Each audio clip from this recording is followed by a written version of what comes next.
Hi അസ്സലാമലൈക്കും, welcome back. അപ്പോൾ എല്ലാവർക്കും സുഖമാണെന്ന് വിശ്വസിക്കുന്നു. ഇന്ന് ഞാൻ വന്നിട്ടുള്ളത് 3 നേരം വേണമെങ്കിലും നമുക്ക് കഴിക്കാൻ, ബ്രേക്ക്ഫാസ്റ്റ് ആയിട്ടോ ഡിന്നറായിട്ടോ അതേപോലെ ഈവനിങ് സ്നാക്ക് ആക്കിയിട്ടോ ഒക്കെ കഴിക്കാൻ പറ്റിയ നല്ലൊരു റെസിപ്പിയുടെ വീഡിയോ ആണ്. അധികം ചേരുവകളൊന്നും ഇല്ല. ഇപ്പോൾ മാംഗോ സീസൺ ആണല്ലോ, അപ്പോൾ ഇത് വെച്ചിട്ട് എല്ലാവർക്കും റെഡിയാക്കാൻ പറ്റുന്ന നല്ലൊരു റെസിപ്പിയാണ്. അപ്പോൾ നമുക്ക് എന്താണെന്ന് കണ്ടു നോക്കാം. അതിനായിട്ട് നമുക്കൊരു പാത്രം എടുക്കുക, അതിലോട്ട് അരക്കപ്പ് ഗോതമ്പ് പൊടി ഇട്ടെടുക്കുക. ചപ്പാത്തിക്ക് ഉണ്ടാക്കുന്ന പൊടിയാണിത്. ഇത് അരക്കപ്പാണ് ഞാൻ എടുത്തിട്ടുള്ളത്. അരക്കപ്പ് തന്നെ മൈദാപ്പൊടി എടുക്കുക. രണ്ടും ഒരേ അളവിലാണ് എടുത്തിട്ടുള്ളത്. നിങ്ങൾക്ക് വേണമെങ്കിൽ ഫുള്ളായിട്ട് ഗോതമ്പ് പൊടിയിലോ അല്ല ഫുള്ളായിട്ട് മൈദയിലോ ഉണ്ടാക്കാം. ഞാനിപ്പോൾ എല്ലാം രണ്ടും അരക്കപ്പ് വീതമാണ് എടുത്തിട്ടുള്ളത്. അപ്പോൾ ഈ ഗോതമ്പ് പൊടി ചേർത്താൽ നല്ലൊരു ടേസ്റ്റാണ്. പിന്നെ ആവശ്യത്തിനുള്ള ഉപ്പും കൂടി ഇട്ട് കൊടുക്കാം. എന്നിട്ടൊന്ന് മിക്സാക്കി കൊടുക്കണം. ഉപ്പ് എല്ലായിടത്തും ആയതിനു ശേഷം നമുക്കിതിലോട്ട് 1 ടേബിൾ സ്പൂണ് ഓയിൽ ഒഴിച്ച് കൊടുക്കാം.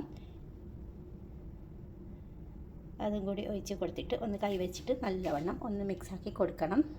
എന്നാലേ എല്ലായിടത്തും ഈ ഓയിലും ഉപ്പൊക്കെ നമുക്ക് എത്തത്തുള്ളൂ. സ്പൂൺ വെച്ചിട്ട് മിക്സാക്കിയാൽ ശരിയാകത്തില്ല. അങ്ങനെ മിക്സാക്കി വരാം.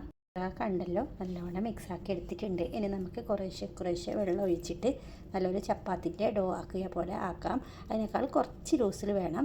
നല്ല ഹാർഡായിട്ട് പോകരുത്, സോഫ്റ്റായിട്ട് തന്നെ കുഴച്ചെടുക്കാം. വെള്ളത്തിൻ്റെ അളവ് ഇപ്പോൾ ഞാൻ പറയുന്നില്ല, നിങ്ങൾക്ക് ഓരോ പൊടിക്കും ഓരോ അളവായിരിക്കും. അപ്പോൾ നിങ്ങൾക്കിതെല്ലാം അറിയുന്നതല്ലേ ഇങ്ങനെ കുഴക്കാനൊക്കെ. അപ്പോൾ ഞാനിപ്പോൾ ഇന്നൊന്ന് കുഴച്ചിട്ട് വരാം. അപ്പോൾ ഞാനങ്ങനെ കുഴച്ചിട്ടുണ്ട്. ഇനി ഇതിന് മുകളിലോട്ട് ഇച്ചിരി ഓയിലും കൂടി ഒഴിച്ച് കൊടുക്കാം. ഇത് സോഫ്റ്റായിട്ട് കിട്ടാൻ വേണ്ടിയിട്ടാണ് ഇങ്ങനെ ഓയിൽ ഒഴിച്ച് കൊടുക്കാൻ പറയുന്നത്. അധികമൊന്നുമില്ല, ഒരു ഇച്ചിരി ഒരു ടീസ്പൂൺ മാത്രം മതി. എന്നിട്ട് നമുക്ക് ഇത് അവിടെ മാറ്റി വെക്കാം. അപ്പോഴത്തേക്കും ഇനി നമുക്ക് ആവശ്യമുള്ളത് ഒരു മാമ്പഴമാണ്. നല്ല പഴുത്ത മാമ്പഴമാണ് ഞാനിപ്പോൾ എടുത്തിട്ടുള്ളത്. ഇതിൻ്റെ സ്കിന്നൊക്കെ ഒന്ന് റിമൂവ് ചെയ്തിട്ട് മിക്സിയുടെ ജാറിലിട്ടിട്ട് നല്ലവണ്ണം പൾപ്പാക്കി വരാം. ഒട്ടും തന്നെ ഇപ്പോൾ വെള്ളം കൂട്ടാതെ അങ്ങനെ തന്നെ അരച്ചിട്ട് വരാം. കണ്ടല്ലോ, ഞാനങ്ങനെ അരച്ച് വന്നിട്ടുണ്ട്. ഇതവിടെ ഇരിക്കട്ടെ.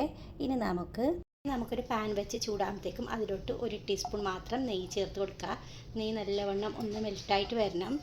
ഇതിലോട്ട് 1/4 കപ്പ് റവ ചേർത്ത് കൊടുക്കുക. എന്നിട്ട് നല്ലവണ്ണം ഇതൊന്ന് റോസ്റ്റ് ചെയ്യണം.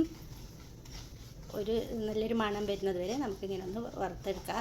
വറുത്ത റവയാണെങ്കിൽ നമുക്ക് പെട്ടെന്ന് തന്നെ തയ്യാറാക്കാം. ഇത് വറുക്കാത്ത റവ അതിൻ്റെ പേരിലാണ് ഇപ്പോൾ ഞാൻ ഇങ്ങനെ ഒന്ന് വറുത്തെടുക്കുന്നത്. എങ്കിലും ഒന്ന് ചൂടാക്കണം കേട്ടോ, നിങ്ങൾ റവ വറുത്തതാണെങ്കിൽ. പിന്നെ ആദ്യമായിട്ടാണോ കാണുന്നുണ്ടെങ്കിൽ റെസിപ്പി ഇഷ്ടമായാലും ഒന്ന് സബ്സ്ക്രൈബ് ചെയ്ത് സപ്പോർട്ട് ചെയ്യണേ. പോരാത്തതിന് ഒരു ലൈക്ക് തരാനും മറക്കരുത്. അങ്ങനെ ഇപ്പോൾ ഒന്ന് റോസ്റ്റ് ചെയ്തിട്ട് വരാം. ഇതിലൊക്കെ ഒരു 3 ടീസ്പൂണ് പഞ്ചസാര ചേർക്കുന്നുണ്ട്. 1/4 കപ്പൊന്നും ചേർത്തിട്ടില്ല. നിങ്ങൾക്ക് നല്ല മധുരം ഇഷ്ടമാണെങ്കിൽ ഒരു 1/4 കപ്പ് വരെ ആകാം. ഇപ്പോൾ ഞാനിവിടെ 3 ടീസ്പൂൺ മാത്രമാണ് ചേർത്തിട്ടുള്ളത്. ഇനി പഞ്ചസാര മെൽറ്റാൻ വേണ്ടിയിട്ട് നമുക്കിതിലോട്ട് 1/4 കപ്പ് വെള്ളവും കൂടി ഒഴിച്ച് കൊടുക്കാം. ഈ സമയം തീയൊന്ന് കുറച്ച് കൊടുക്കണം, ഇല്ലെങ്കിൽ വെള്ളം പെട്ടെന്ന് തന്നെ വറ്റിപ്പോകും. അപ്പോൾ പഞ്ചസാര അരിഞ്ഞ് ചേരില്ല. ഒക്കെ അരച്ച് വെച്ചിട്ടുള്ള മാമ്പഴത്തിൻ്റെ പൾപ്പുണ്ടല്ലോ, അത് മുഴുവനായിട്ട് ഇതിലോട്ട് ചേർത്ത് കൊടുക്കുക. ഇനി എല്ലാം കൂടി നല്ലവണ്ണം മിക്സാക്കി കൊടുക്കുക. ഇതേപോലെ മിക്സാക്കിയതിന് ശേഷം നമുക്കിതൊന്ന് വറ്റിച്ചെടുക്കണം. അപ്പോൾ ഈ റവയും മാമ്പഴമൊക്കെ നല്ലവണ്ണം ഒന്ന് വറ്റി വരുന്നത് വരെ ഇങ്ങനെ ഒന്ന് ഇളക്കി കൊടുക്കുക. അപ്പോൾ ഞാൻ ഇതിന് ഫ്ലേവറിലായിട്ട് ഏലക്കായൊന്നും ചേർക്കുന്നില്ല. നിങ്ങൾക്ക് വേണമെങ്കിൽ ഏലക്ക പൊടിച്ചതും കൂടി ചേർക്കാം. ഞാനിപ്പോൾ ഇതൊന്നും ചേർക്കുന്നില്ല. ആ മാങ്ങയുടെ ആ ടേസ്റ്റ് അങ്ങനെ തന്നെ വരാൻ വേണ്ടിയിട്ടാണ് ഞാനിങ്ങനെ ഫ്ലേവറൊന്നും ചേർക്കാത്തത്. ഇപ്പോൾ കണ്ടല്ലോ, നല്ലവണ്ണം വറ്റി വന്നിട്ടുണ്ട്. ഒന്നും കൂടി വറ്റുമ്പോൾ നമുക്കിതിൻ്റെ തീ ഓഫ് ചെയ്യാം. കുറച്ചും കൂടി ഇതിൽ വെള്ളത്തിൻ്റെ അംശമുണ്ട്, അതെല്ലാം പൂർണ്ണമായിട്ട് മാറിക്കിട്ടണം. എന്നിട്ട് നമുക്കൊരു ഡോ പിടിക്കാൻ കിട്ടുന്നത് അത്രയും പരുവത്തിൽ കിട്ടുന്നത് വരെ നമുക്ക് ഇങ്ങനെ ഒന്ന് ഇളക്കിക്കൊണ്ടേ ഇരിക്കുക. ഇപ്പോൾ കണ്ടല്ലോ, ഞാനൊരു പാത്രത്തിലോട്ട് മാറ്റിയിട്ടുണ്ട്. ഇനി ഇതിൻ്റെ ചൂടൊക്കെ പോയി കിട്ടണം. അതിനായിട്ട് നിങ്ങൾക്ക് പെട്ടെന്ന് ചൂട് പോകാൻ വേണ്ടിയിട്ട് ഒന്ന് ഫ്രീസറിൽ ഒരു 2 മിനിറ്റ് വെച്ച് കൊടുത്താൽ മതി. അപ്പോൾ നല്ലവണ്ണം ചൂട് പോയി കിട്ടും.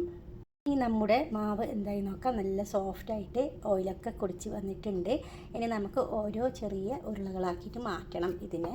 ഇപ്പോൾ ഞാനിപ്പോൾ ഇത് ടോട്ടൽ 1 കപ്പാണല്ലോ എടുത്തിട്ടുള്ളത്. നമുക്കൊരു 3 എണ്ണം ആക്കിയിട്ട് മാറ്റാം. നല്ലവണ്ണം ഇതേപോലെ ഒന്ന് ഉരുട്ടിയെടുക്കാം. എന്നിട്ട് നമുക്കിതിനൊന്ന് പരത്തി കൊടുക്കാം. പരത്തുന്നത് ഇപ്പോൾ കാണിക്കുന്നില്ല, നിങ്ങൾ കാണിച്ചിട്ട് ബോറടിപ്പിക്കുന്നില്ല, വെറുതെ എന്തിനാ അല്ലേ. ഇതെല്ലാവർക്കും അറിയുമല്ലോ പരത്താനൊക്കെ. ഇപ്പോൾ ഞാൻ പൂരി വലുപ്പത്തിലാണ് ഇത് പരത്തിയെടുത്തിട്ടുള്ളത്. ഇത് നമുക്ക് നേരത്തെ തണുക്കാൻ വെച്ചിട്ടുണ്ടായിരുന്നില്ല മാംഗോൻ്റെ ഇത്. അതിനെ നമുക്ക് 3 ബോളാക്കിയിട്ട് മാറ്റാം. എന്നിട്ട് ഇതിന് നടുക്കായിട്ട് ഒന്ന് വെച്ച് കൊടുത്തിട്ട് ഇത് ഫുള്ളായിട്ട് ഒന്ന് കവർ ചെയ്യുന്ന വിധത്തിൽ വേണം ഒന്ന് മൂടിയെടുക്കാനായിട്ട്. ഇങ്ങനെ പുറത്ത് വരാതെ വേണം ഇങ്ങനെ ഒന്ന് ചുറ്റിയെടുക്കാനായിട്ട്. മാവ് നല്ല സോഫ്റ്റ് ആയതിൻ്റെ പേരിൽ നമുക്ക് പെട്ടെന്ന് തന്നെ ഇങ്ങനെ ഒന്ന് ചുറ്റിയെടുക്കാൻ പറ്റും. അങ്ങനെ ബാക്കിയുള്ള രണ്ടെണ്ണം കൂടി ഇതേപോലെ ആക്കിയെടുക്കാം. ഇങ്ങനെ ഒന്ന് കവർ ചെയ്തിട്ട് വരാം. കണ്ടില്ലേ 3 ബോൾസാക്കി മാറ്റിയിട്ടുണ്ട്. ഇനി നമുക്ക് ഓരോന്നും ഒന്ന് പരത്തിയെടുക്കണം. ചപ്പാത്തിയൊക്കെ പരത്തുന്നത് പോലെ ഒന്ന് പരത്തിയെടുത്താൽ മതി. കണ്ടല്ലോ, ഇപ്പം ഞാൻ പരത്തിയെടുത്തിട്ടുണ്ട്. ഇനി നമുക്കിതിനെ പാനിലോട്ട് ഇട്ടിട്ട് ഒന്ന് അപ്പുറം മൊരിച്ചിട്ട് എടുക്കാം. അതെങ്ങനെയാണെന്ന് കാണിച്ചു തരാം. ചൂടാകുമ്പോഴത്തേക്ക് അതിലോട്ട് 1 ടീസ്പൂൺ ഓയിൽ ഒഴിച്ച് കൊടുത്തിട്ടുണ്ട്. നിങ്ങൾക്ക് വേണമെങ്കിൽ നെയ്യ് ഇട്ട് കൊടുക്കുക. ഇപ്പം ഞാനിവിടെ ഓയിലാണ് ഇട്ടിട്ടുള്ളത്. ഇനി 2 സൈഡും നല്ലൊരു ഗോൾഡൻ കളറാകും മൊരിയുന്നത് വരെ തിരിച്ച് മറിച്ച് വിട്ടിട്ട് ഒന്ന് ഫ്രൈ ആക്കിയിട്ട് എടുക്കുക. ഇപ്പോൾ ഇതിങ്ങനെ തന്നെ ഒരു സ്പാച്ചിലോട് ചട്ടവനോട് ഇങ്ങനെ ഒന്ന് തിരിച്ചിട്ട് കൊടുക്കണം. എന്നാലേ ഈക്വലായിട്ട് എല്ലായിടത്തും ഒന്ന് മൊരിഞ്ഞ് വരൂ. ആ സൈഡിൽ ഇത് ഇങ്ങനെ മൊരിയുമ്പോൾ നമുക്ക് തിരിച്ചിട്ട് കൊടുത്തിട്ട് വീണ്ടും അതേ സൈഡ് മറ്റേ സൈഡിലും കൂടി ഇങ്ങനെ ആക്കിയെടുക്കാം. നിങ്ങൾക്ക് വേണമെങ്കിൽ കുറച്ചും കൂടി ഓയിൽ ഒഴിച്ച് കൊടുക്കുക. ഇപ്പം ഞാൻ ഒഴിച്ചിട്ടില്ല, അങ്ങനെ തന്നെ മുരിച്ചെടുക്കുകയാണ് ചെയ്യുന്നത്. ബാക്കിയുള്ളതും കൂടി ഇതേപോലെ ഫ്രൈ ചെയ്തിട്ട് ഞാൻ കാണിച്ചു തരാം. കണ്ടല്ലോ, അങ്ങനെ ഞാൻ 3 എണ്ണം ഇതേപോലെ ഒന്ന് ഉണ്ടാക്കി വന്നിട്ടുണ്ട്. എന്നിട്ട് നമുക്ക് ഇങ്ങനെ ഒന്ന് മടക്കിയെടുത്തിട്ട് നമുക്ക് ഇതിനെ 3 നേരം ഏത് വേണം, ബ്രേക്ക്ഫാസ്റ്റ് ആയിട്ടോ ഡിന്നറായിട്ടോ അല്ലെങ്കിൽ ഈവനിങ് സ്നാക്കായിട്ടൊക്കെ കഴിക്കാം. ഇതിൻ്റെ കൂടെ കുറച്ച് തൈര് മാത്രം മതി. ഈ തൈരിൽ മുക്കി കഴിക്കുമ്പോൾ നല്ല ടേസ്റ്റാണ്. എന്തായാലും നിങ്ങൾ ഇതൊന്ന് ട്രൈ ചെയ്ത് നോക്കണം.